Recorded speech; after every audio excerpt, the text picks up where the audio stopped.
എന്തുകൊണ്ടാണ് അധ്യാപകൻ എവിടെയും ബഹുമാനിക്കപ്പെടുന്നത്? അതിന് ഉത്തമ ഉദാഹരണമായ ഒരു കഥ ഇതാ. മഹാഭാരതത്തിലെ വില്ലാളി വീരനായ അർജുനനോട് ഒരിക്കൽ അദ്ദേഹത്തിൻ്റെ സുഹൃത്തുക്കൾ ചോദിച്ചു, നീ എന്തുകൊണ്ടാണ് നിന്റെ ഗുരുവായ ദ്രോണാചാര്യരെ ഇത്രയേറെ ബഹുമാനിക്കുന്നത്? ദ്രോണാചാര്യർക്ക് വയസ്സായി, നിന്റെ അത്ര സമ്പത്തില്ല, ഒരു സാമ്രാജ്യവും അദ്ദേഹം ഭരിച്ചിട്ടില്ല.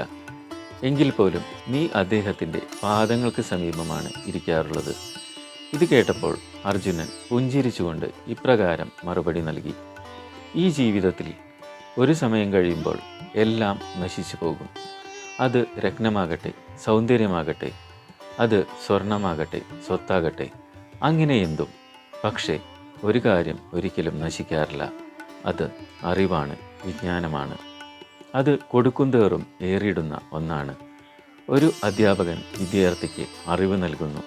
അതിനാൽ അധ്യാപകനെയാണ് ഞാൻ ജീവിതത്തിൽ ഏറ്റവും സമ്പന്നനായി കരുതുന്നതും. അതുകൊണ്ടാണ് ഒരു അധ്യാപകനെ ഇത്രയേറെ ബഹുമാനിക്കപ്പെടുന്നതും. അത് അദ്ദേഹം ഉണ്ടാക്കിയ സമ്പത്ത് കൊണ്ടല്ല, മറിച്ച് അത് അദ്ദേഹം പകർന്നു കൊടുക്കുന്ന അറിവ് എന്ന നശിക്കാത്ത സമ്പത്ത് കൊണ്ടാണ്.